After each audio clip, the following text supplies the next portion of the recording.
Hello everyone and welcome back to the channel, Say What's Real TV. This review is for Tyler Perry's Sistas, Season 7, Episode 13, Who Can I Run To? So we open up the episode exactly where we left off last week with Gary down to the police station, laying it on thick, being very performative, pretending he has no clue where Penelope is, and also pointing the finger at Andy, telling the detectives to look at Penelope's phone records because Andy was the last one to talk to her. So Gary is still putting on a show. Jordan is upset. Andy's telling him he's full of crap. The detectives have to break them up real quick. Then we see this guy comes up and asks the detective, does he have another room to use? So we remember him from seasons 2 and 3, the FBI agent that gave Andy the ride when she was left stranded after Gary got arrested, but apparently she doesn't remember who he is. So he goes up to Andy and tells her that he needs to talk to her, and Jordan tries to go with them, but he was like, no, only Andy. So Andy, she pulls Jordan to the side and tells him that she needs him to go home, and I'm like, girl, say what? So she tries to convince him to leave by telling him they shouldn't be seen out there together with all this going on because he just got out of this big political scandal, which Gary was involved, but she has yet to tell him that. But okay, whatever. So he's like, I don't care about none of that. This is my sister. She's like, oh, I'll tell you all the details. I'm like, girl, Andy, it took you 50 years just to tell that man anything so he can come to the police station. Now you want to send him home? Like, no, ma'am. But I guess it worked because next thing we see, Jordan leaves. So Andy, she gets in the interrogation room with the guy, and then she finally remembers who he is after he brings it up. He tells her that he is Special Agent Wyatt now, and basically the FBI would like for her to work with them and testify against all of Gary's illegal activities. So Andy, she wants to know why they choosing her to do this, and he tells her they know all about the relationship her and Gary have and how he's purchased all that property and put it in her name with that illegal money. And he tells her, look, let's not act naive.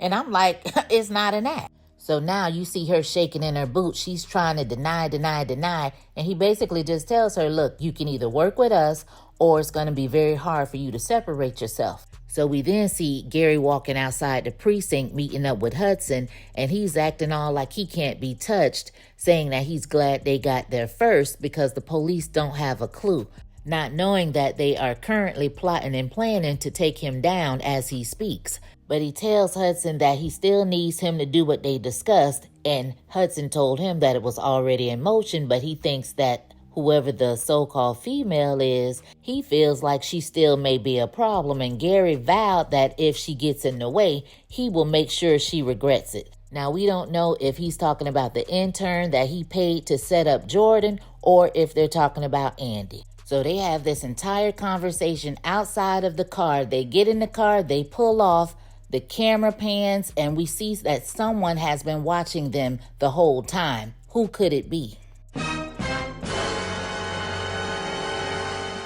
Child, it is Jordan. He's getting his Columbo on. He's been sitting back, taking it all in, peeping the scene, and he ends up following Gary and Hudson. So we head over there to Zach and Fatima's, and Fatima, she's up early. She's made breakfast. Zachy comes down, and basically he tells her what his plans are, and he plans on getting an attorney so that he can get his money back from Gary. And he also plans on calling Karen because he wants to get a trust fund set up for baby girl. Now, mind you, this whole trust fund conversation is what started the whole DNA process in the first place. But the last time it was about he wanted to call Karen and ask her, can he name the child Zach Jr.? But for some odd reason, that got swept under the rug, and now it's been changed to baby girl. But I digress.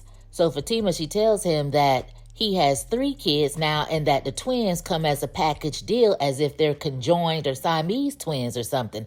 No, ma'am. So they get into this little banter, and he can tell that she now has an attitude, so he deflects and he asks her what she's looking at on the computer.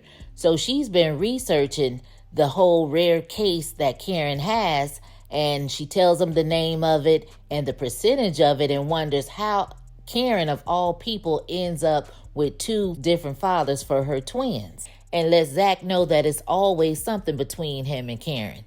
But she also tells him that he needs to call Aaron so they can have a conversation about co-parenting the twins. And Zach was like, hell no, to the no, hell to the no.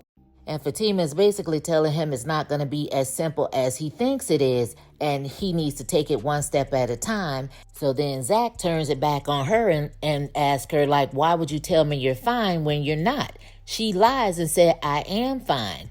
Now, Fatima is only human. She's entitled to have some emotions about the situation, but at the same time, you can have a conversation with Zach to let him know how you feel, but I'm guessing she doesn't want Zach to turn it back on her to remind her that she agreed to stand 10 toes down and go through hell and high water and back with him, knowing that there was a possibility that this child could be his. So she may feel like she doesn't really have a leg to stand on because this was a decision she made to stay in this relationship. So Zachy calls Karen. In the midst of the conversation, he lets her know about his plans to set up a trust for his child. And for some reason, Karen heard something totally different and told Zach that her kids will not be raised separately. So I don't know if she wanted him to say, I'm going to set up a trust for both of the kids, but Zach is not obligated to do anything for the other twin. Now, do I think Zach would actually do for the kids as they're growing up over the years? I believe he would. I don't think he lacks compassion for kids. So he tells her just that, like, that's not what I said. And truth be told, raising kids and setting up a trust that they can't get until they're like 18 or 21 years of age is two different things. So Karen asked him who put him up to all this nonsense. Was it Danny or Fatima? And Zach let her know, like, look, Fatima's on your side. Karen really didn't give a damn. She was like, whatever, Zach, do what you want to do. And they basically got off the phone. So we head over there to the law firm, and Fatima goes in there to talk to Andy. And of course, Jessica Fletcher herself peeps out that Fatima is not okay. And Fatima actually admits that she is not okay. And she basically spills the beans on the DNA results and tells Andy that Karen has this rare case where her twins have two separate fathers. So Andy says she's confused, which really doesn't take much. She wants to know how could this be possible. But she quickly tells Fatima that she has too much going on to even wrap her head around trying to figure it out. Now, is it just me? Or does it seem like there is some type of disconnect between Karen and Andy?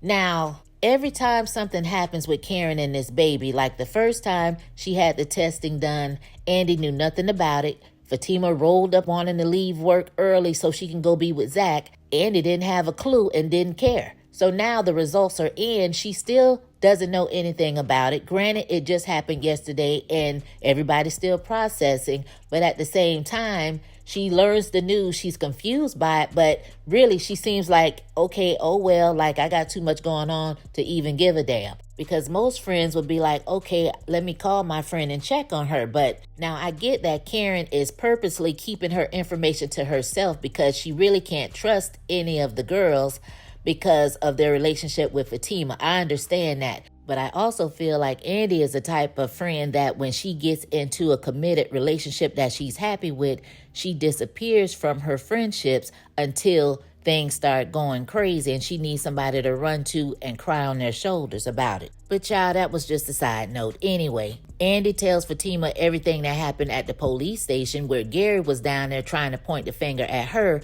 about Penelope's disappearance. She tells her about the FBI agent that came to the office back in season 3 where Fatima hid those files for Andy. They were there because they're building this grand case against Gary and they want her to testify against him. And Fatima is like, girl, what did you say? And she said, I told him I'll think about it. So Fatima looking at her like, girl, don't be no fool. Like, you got to be careful what you say because they can turn around and use it against you. So Fatima reminds her that she knows all of this because of her family ties. But there's one thing she knows for sure, and that Gary has to be dealt with. He has to go. So we go over there to the bank where we see Maurice and Carrie, and basically she's antagonizing him because of what happened last week when he took her soda. So now she has her foot on his neck every chance she get. She sat there calling him trash, talking about his relationship with Q and how he was in jail.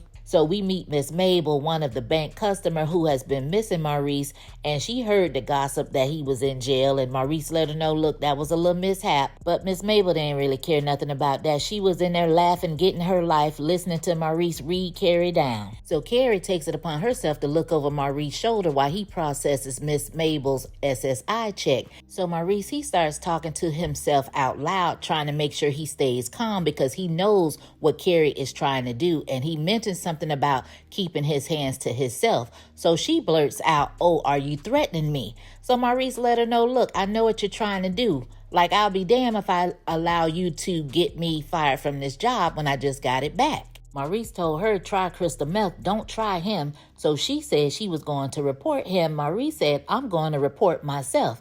Count your teeth. So Maurice, he goes storming into Sabrina's office, and she's in there trying to give herself another IVF shot. And he's like, why is your breast hanging out? And she's like, come help me. And I'm like, why is Maurice acting like he just didn't do this last episode? But child, whatever. So he's trying to give her the shot. So he yells out, pick it up, like her breast is hanging heavy and low, like he can't see what he's doing. So they finish, and Sabrina asks him, why did he come into her office anyway? But Sabrina, why is your door not locked? That's what I want to know. Because in that moment, I thought Carrie was going to come busting through the door so she can report Maurice. So Maurice, he tells her that him and Carrie was out there arguing again and suggests to Sabrina that she fires Carrie before he sets her on fire. And Sabrina was like, look, I didn't help get you out of jail just so you can go back. So she basically tells Maurice that she's going to tell everybody to back off because disrespecting him is like disrespecting her. And I'm like, basically what you just did was let Maurice know that he can go back out there and do whatever the hell he wants to do and basically won't face any consequences if you have anything to do with it. So we go over there to the salon, and Karen is getting on Pam about her Roots to Riches merchandise being placed all over. And Pam basically lets her know you have to keep the merchandise in the customer's face. So Karen, she claims that she doesn't have the energy for all of that. And Pam brings up Trey, asking that he drop something off. And Karen was like, look, that's nasty. And by the way, I don't want him. So in the future, should Pam get with Trey, let the record show that Karen said she did not want the man. So the next thing you know, here comes Aaron popping up as usual. And Karen gets a little attitude like, oh, Lord, here we go. So she basically tells him, look, you can't just keep popping up without calling. Aaron wasn't paying that energy any attention. He just smiles and says, you know, I'm going to check up you no matter where you are. And Pam let it be known that he is an investor in her Roots to Riches product. So now Karen really is like, say what? So Karen feels like she was obligated to know this particular information. And Aaron told her, look, me and you were not talking. So, hey, I don't know what to tell you. So Karen looks at Pam like, look, you say everything else out loud. Like, how come I didn't know this? And Pam was like, oh, it never came up. Now, when it comes to Pam, I feel like it's given a little sneaky because Pam does tell any and everything any other time. So now all of a sudden Pam want to run off because she claimed a customer calling her. So Aaron can tell that Karen has attitude, and she tells him that she feels like he's just connected to too many people that she knows. And then they start talking about the baby and how excited he is about it. And he's trying to rub on her stomach and stuff. And she says that Pam doesn't know yet. So he tells her that she really should be upfront about everything and it'll make things a lot easier. But both agree that, you know, it's going to take time for them to process this complex situation that they're in. And he tells her he's excited. So she asks, are you excited about both babies? And he was like, you're damn right. So then she lies and says that Zach has been calling her, stressing her out, talking about half babies and trust funds. Now, Karen, this is where you're being very manipulating because, first of all, Zach only called you one time. And you should have already been stressed by everything else that you had going on. That little phone call should not have sent you over the edge. So there was no need for you to even tell Aaron that. Instead of you trying to cause drama between the two fathers, you really should have told Aaron you would like to sit with him and Zach so that the three of you could get a better understanding of how things can play out later on for both of the kids. But of course, Aaron, he takes the bait and he says he's going to go and talk to Zach. And then now she's like, oh, no, don't do that because, you know, y'all two need a referee. But girl, that's what you wanted. So stop it. So later on, we see Karen and Pam talking, and Pam is trying to figure out why Karen has such a little zesty attitude, and she just says she has a lot on her mind. Pam brings up Aaron, and Karen goes back into the whole thing about Aaron being Pam's business partner and only doing it so that he could stay close to her. And Pam told her, look, girl, you tried it, like I'm running a business. It seems like Pam felt slightly disrespected in that moment, as if Karen looks at her like some type of charity case and really doesn't take her business seriously. But Pam is really committed to what she is trying to do. So Karen, she tells Pam that she can go ahead and go home, and Pam says, no, I'm going to stay right here because I don't want you thinking that you're doing me any more favors. And Karen was like, excuse me? And she was like, oh, nothing, girlfriend, under her breath. And I'm like, what's that about? So just to finish up the salon scenes, it's later on, they're closing up the shop. Karen is in there sweeping when Trey walks in. He claims he just happened to be in the area and wanted to come through, stop by, check on the cameras, all this and that, show off his little outfit a little bit. And of course, Pam does her little light flirting, and she goes in the back. So Trey, he shoots his shot and he asks Karen out on a date, and she slightly and politely turns him down. She says she has a lot going on, her stomach is big and pregnant, and her hands are full. He says the belly doesn't scare him, but Karen says that's what scares her, that it doesn't bother him. And she can't do it. And she apologized, but she does let him down gently. So was the purpose of this scene to write Trey out of the storyline? Because normally they just disappear and we're like, well, what happened to blah, blah, blah? Will Trey somehow become obsessive and start lurking and stalking through the cameras and peeping out late scenes and waiting for Karen to leave late at night by herself? Like, will he become a creepy guy? Or is it just a way to change the narrative of his storyline and make it where it's not awkward if he comes around and starts hooking up with Pam? So then we catch back up with Columbo Jordan, and he pulls up on the scene and he sees Hudson talking to this lady, and Hudson is telling her, keep your mouth shut, and she's saying, I didn't say anything. So Jordan, he gets out the car and he goes bum rush the girl talking about, oh, Penelope, just to get her to turn around. And she's looking at him like, don't touch me. And he was like, oh, I'm sorry, I thought you were someone else.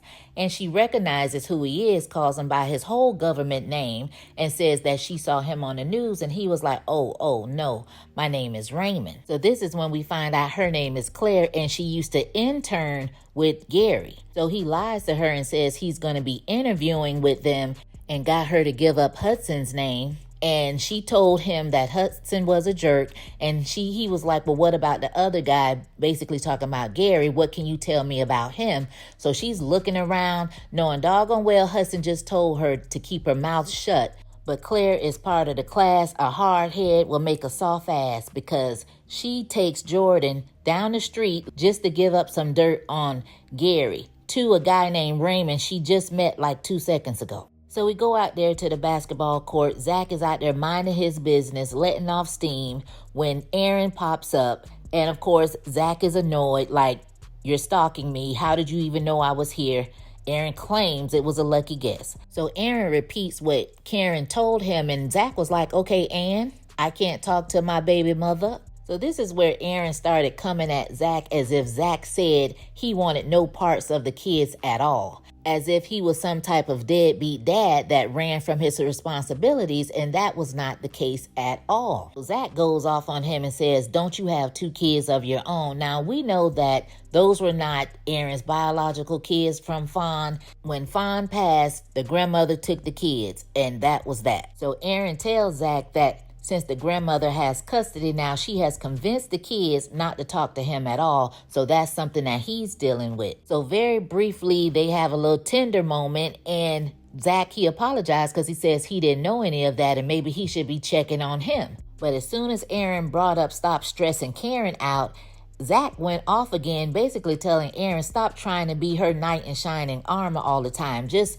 lift your nuts up a little bit this time. Like, stop letting her walk all over you. So Aaron, he snapped back and said, what do you know? You're just thinking about yourself being selfish, talking about half bellies and stuff. Zach said he didn't mean that. So Aaron was like, how about you be clear on the words that you choose to use next time? I said, oh no, who you talking to, Aaron? So in this moment, Zach took the high road. he let Aaron know, look, I'm gonna leave. I'm trying to better myself. I'm in therapy, so I'm leaving, and please don't follow me. This scene turned out much better than I expected. I thought it was just gonna annoy the hell out of me, but actually it didn't. I saw a moment where I can see the two of them working things out and becoming more amicable and friendly towards each other. Not friends, but friendly. And I think over time, with Zach in therapy and going to church to pray for his patience to deal with Aaron, that eventually they'll work it out. So we go over there to Danny's house, and she calls Sabrina over there because the tea she has about Karen is just too juicy for her to keep to herself. But she claims she's trying to be a good friend, so she's trying to make Sabrina ask questions. And Sabrina like, look, I'm just not good at guessing games. Like, what's up? So Danny, she comes up with this idea that they're just going to play charades. And it was quite funny just watching it take place. So after quite some time, Sabrina finally gets it that Karen has 2 baby daddies. So immediately Sabrina is like, should I call her basically to check on her? And Danny is like, no, I'm begging you not to, because she wasn't supposed to tell her, right? Now, Sabrina just gave an example of what I was talking about earlier when it came to Andy. Sabrina automatically feels like she should call Karen to check on her, but Andy had nothing to say about Karen at all. So while they're going through all of that, somebody is banging on the door, right? So they're knocking, and they're like, well, who was that? And Danny's like, I don't know, but I guess since she wasn't answering the door fast enough, here comes Tony turning the key. I'm like, whoa, Kimosabi, hold up. So Sabrina speaks to Tony or whatever and wants to know, did he hear what they were talking about? And he was like, no, I didn't, but I would like to know something. So Sabrina scurries on out of there, but Danny tells her, look, don't go running your mouth to her. So Danny was like, hey, baby, how you doing? How was your day? So Tony, he doesn't respond to that. He doesn't say, hey, cat, dog, baby, I'm good. How are you? None of that. He simply holds up them little raggedy pink handcuffs and asks Danny, does she want to tell him how his 11-year-old got a hold of them? Basically because she stole them, Tony. That's how she got a hold of them. But Danny is saying she has no clue. Now, on the last episode, I had a problem with Danny telling the little girl that it was a game that her and Tony played and go ask him about it. Like, who does that? So she says that was the first thing that came to her mind to tell that little girl that. And I'm like, no, Danny. So Tony is over here giving all this rah-rah energy, talking about when it comes to his kids, it's very serious. And what if Brianna would have took the handcuffs to school to play the game with somebody? And he's very disappointed in Danny. Danny is trying to explain herself, saying that Brianna just was going through her stuff the minute that he walked out the door. So he just kept going on and on, telling Danny she is supposed to be the adult in the situation and she's supposed to be watching the kids. And Danny's like, I was watching them. Like, I tried. I was watching them. And he's just going on and on like, you know, if I ask you to do me a favor, then do me the favor. And Danny, I guess she had had enough. So she's like, look, you need to leave. And he looks at her with a unit talking about, how are you kicking me out? As if this is his mofo house. Like, get out. So Danny was like, look, what you're not going to do is come over here arguing with me after I've tried to explain the situation. You don't seem to be getting it. And she also tried to let him know it was last minute. She had no time to prepare. And then don't blame her because your child don't know how to act when she goes to somebody else's house. So he walks out. I wasn't arguing with you. Now he all in his feelings because he did not expect Danny to go off on that ass. But I'm glad she did. He thought he was just going to come over there and bully and chastise Danny and make everything her fault. But I wondered, did he sit Brianna down and talk to her? First of all, Danny didn't even want to watch your little baby kids. That's number one. And you should have been able to read the room. You've been talking to her for 3 to 4 months and you don't know that Danny don't like kids. So basically you're forcing your kids on her. So if you know your kid's bad as hell and you know she don't want kids or like kids, then that's on you, sir. And quiet as it's kept, they are old enough to sit in the house by their damn self. They're like, what, 11 and 12? They could be latchkey kids. They can get their butt in the house, lock that door, don't open it for nobody, don't go outside. Sit in the house on your little iPad and play your games and on the phone like most preteens do. And anyway, 7 o'clock is not even dark enough outside yet. It don't get dark about 8:30. Your meeting was over by then, sir. So you could have gotten them something to eat and put them in the house and locked the door. I'm sure you got cameras in your house, the Ring camera and all that, where you could have watched them from your phone in your meeting. So keep that in mind, and next time you want somebody to watch your little badass his kids. Now we go over there to Zach and Fatima's, and I guess this is the same day, but Fatima has on a different outfit, a nice red dress. She's over there in a good mood. She's singing and dancing, and she's cooked this great little lovely meal. Zach comes in from playing basketball, and he politely just sits down, doesn't go wash his hands, none of that. And Fatima does bring that to his attention. But the real question is, at this particular moment, is where is Michael? Like, we're going to need to see Michael, Fatima, and Zach sitting down, having dinner as a family unit, okay? So Zach tells Fatima about his day and how Aaron came to the basketball court talking all greasy and weird about taking care of the kids, and that he has now agreed to do so and has to admit to her that she was right in the first place. So then Fatima had to break the news to Zach that she talked to a friend of hers about Zach getting his money back from Gary, and it wasn't good news because of the language that was written in the investment agreement. Apparently, Gary is well within his rights to withhold Gary's money, so basically, he won't be getting it back. So Zach says out loud that Gary is going to get what's coming to him, and Fatima agrees. And then Zach, he tries to play it off, talking about, I was just hoping that you would not call your cousin and do something crazy, blah, blah, blah. But low key, basically telling Fatima to give Madam a call. But by the look on Fatima's face, she's already made the call. And with that being said, be sure to check out my season finale predictions video on who will be the person to take Gary down. So in the final scene, we see Columbo Jordan sitting in the car still on his detective mission when Andy calls him, interrupting what he has going on. She wants to know where he is because she is on her way to his house. All of a sudden, someone jumps in the back seat of his car. It's Gary calling out his name, Jordan, Jordan, Jordan. Is that my old B? Tell her I said hello. Jordan is speechless, and that's where the episode ends. Ooh, child.